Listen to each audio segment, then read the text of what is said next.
My name is Barnaby, and until 6 months ago I thought I had it all. I was 44, a successful architect in bustling Chicago with a beautiful home in Lincoln Park, and a wife, Wynona, who I adored. We had been married for 15 years, a milestone I cherished, believing we had built a life of mutual respect, love, and unwavering loyalty. Wynona was a vibrant woman, a talented marketing executive for a major tech company. Her career was demanding, often requiring long hours and travel, but we always made it work. Or so I thought. Looking back, the signs were there, subtle shifts in her behavior that I, blinded by love and trust, had dismissed as stress or fatigue. The first crack in our seemingly perfect facade appeared on a Tuesday morning. Wynona had left her phone on the kitchen counter, something she rarely did. I wasn't snooping, I swear. I was simply reaching for my coffee when a notification popped up on the screen. It was a text message from an unknown number, and the preview read, "Can't wait to see you tonight, babe." A cold wave washed over me. My heart pounded in my chest, a drumbeat of dread echoing in my ears. I knew I shouldn't, but I couldn't resist. I picked up her phone, my hands trembling, and opened the message. It was from someone named Tobias, and the subsequent texts were even more explicit, filled with promises of intimacy and longing. I felt like I had been punched in the gut. The air was thick, suffocating. My Wynona, my wife, my partner, my best friend. It couldn't be. There had to be a mistake. Maybe it was a wrong number, some twisted prank. But deep down, a sickening feeling told me the truth.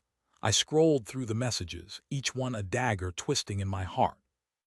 They had been seeing each other for months, meeting in secret, whispering sweet nothings behind my back. I spent the rest of the day in a daze, unable to focus on work. My mind raced, replaying memories, searching for clues I had missed. Had she ever really loved me? Was our entire marriage a lie?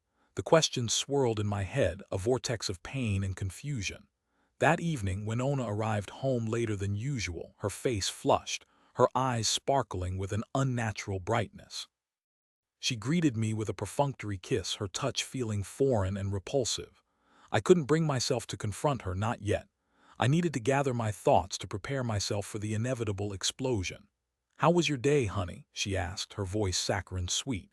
I forced a smile, trying to appear nonchalant. "Fine," I replied, "just the usual. That night I barely slept. I lay awake, staring at the ceiling, the image of Wynona and Tobias together seared into my brain. The pain was unbearable, a raw, gaping wound that refused to heal. I knew I couldn't continue living like this, trapped in a web of deceit and betrayal. I needed answers, and I needed them now.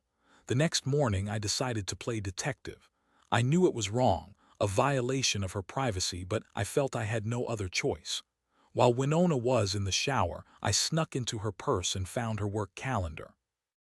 She had a meeting scheduled for that afternoon at a hotel downtown, the same hotel mentioned in her text messages with Tobias. My blood ran cold. It was happening again. She was meeting him, right under my nose, without a shred of remorse or guilt. I knew what I had to do. I called in sick to work, telling my partner I had a sudden family emergency. Then I drove downtown, my hands gripping the steering wheel, my heart pounding with a mixture of rage and despair. I arrived at the hotel an hour early, parking across the street where I could observe the entrance. I watched as Wynona arrived, looking radiant and beautiful in a dress I had bought her for our anniversary. She walked inside, her head held high, a confident stride in her step. I wanted to run after her, to confront her in the lobby, to scream and shout and demand answers. But I held back, knowing that wouldn't accomplish anything. Instead, I waited. I watched as Tobias arrived a few minutes later, a smug grin on his face. He was younger than me, with a slick-back hairstyle and an expensive suit.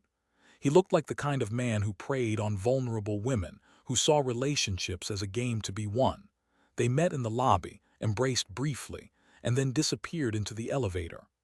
I sat there, paralyzed, watching as the numbers on the elevator display climbed higher and higher. I imagined them together, laughing, touching, betraying me in the most intimate way possible. Finally, after what seemed like an eternity, I decided to act. I marched into the hotel, my face a mask of fury, and demanded to speak to the manager. I explained the situation, my voice trembling with emotion, and asked him to give me the room number where Wynona and Tobias were meeting. At first, he hesitated, citing privacy concerns. But when I threatened to call the police and expose his hotel as a haven for adulterers, he relented. He gave me the room number, his face pale with fear. I took the elevator to the floor, my heart pounding in my chest. I walked down the hallway, my footsteps echoing in the silence. I stopped in front of the room, took a deep breath, and raised my hand to knock. But then I hesitated. What was I going to say? What was I going to do? I couldn't bring myself to confront them, not yet. Instead, I pulled out my phone and started recording. I wanted to capture their betrayal, to have proof of their infidelity. I pressed record, took another deep breath, and knocked on the door. The door opened, and there stood Wynona, her eyes wide with shock and horror. She was wearing a silk robe, her hair disheveled, her face flushed. Behind her, I could see Tobias, scrambling to put on his clothes, his face a mask of panic. "Barnaby," Wynona stammered, her voice barely a whisper. "What are you doing here?" I didn't say anything. I simply held up my phone, the red recording light blinking ominously. Her face drained of color, her eyes filled with a mixture of fear and shame. "I know everything," I said, my voice cold and hard. "I know about you and Tobias. I've seen the messages, I've followed you here. There's nothing left to deny." Tears streamed down her face. "Barnaby, please," she begged. "Let me explain." "Explain what?" I retorted. "Explain how you could betray me like this. Explain how you could lie to my face for months. Explain how you could destroy everything we've built together." She didn't have an answer. She simply stood there, sobbing, her body shaking with remorse. I turned my attention to Tobias, who was now fully dressed, his face a mixture of anger and defiance. "You," I said, pointing my finger at him, "you're a pathetic excuse for a man. You prey on married women, you destroy families, you ruin lives. You should be ashamed of yourself." Tobias sneered. "Mind your own business," he said. "Wynona and I are in love, you can't stop us." I laughed, a bitter, hollow sound. "Love," I said. "Is that what you call it? This is nothing but lust and deceit. You don't love Wynona, you just want to use her. And she unfortunately was foolish enough to fall for your lies." I turned back to Wynona. "I'm done," I said, my voice trembling with emotion.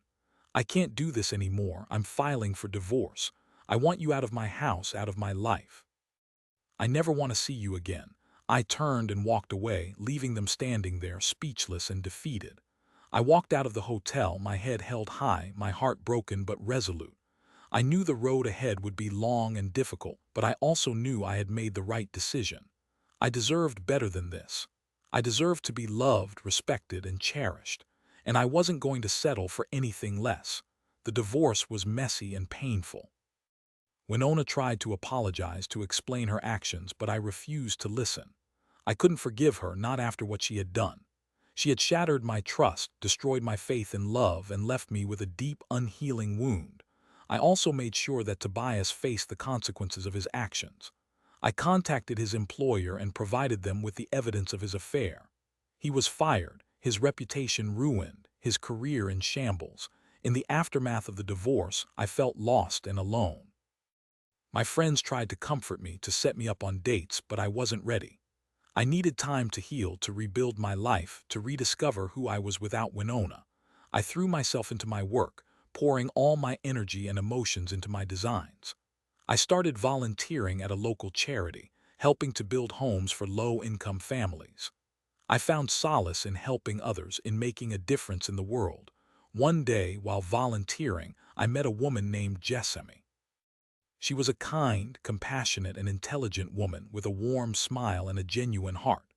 We started talking, and I found myself drawn to her. She listened to my story without judgment, offering words of encouragement and support. Over time, Jessamy and I became close friends. We spent hours talking, laughing, and sharing our dreams and fears. I realized that I was falling in love with her, but I was scared. I was afraid of getting hurt again, of opening my heart to someone new. But Jessamy was patient and understanding. She showed me that not all women were like Wynona, that there was still love and happiness to be found in the world. Eventually, I took a leap of faith and asked Jessamy out on a date. She said yes, and we had a wonderful time. We went to a jazz club, danced the night away, and talked until the early hours of the morning. From that day on, Jessamy and I became inseparable. We fell deeply in love, and I knew that I had found my soulmate. She was everything I had ever wanted in a partner: kind, compassionate, intelligent, and loyal. 2 years later, I married Jessamy in a small, intimate ceremony surrounded by our closest friends and family. It was the happiest day of my life.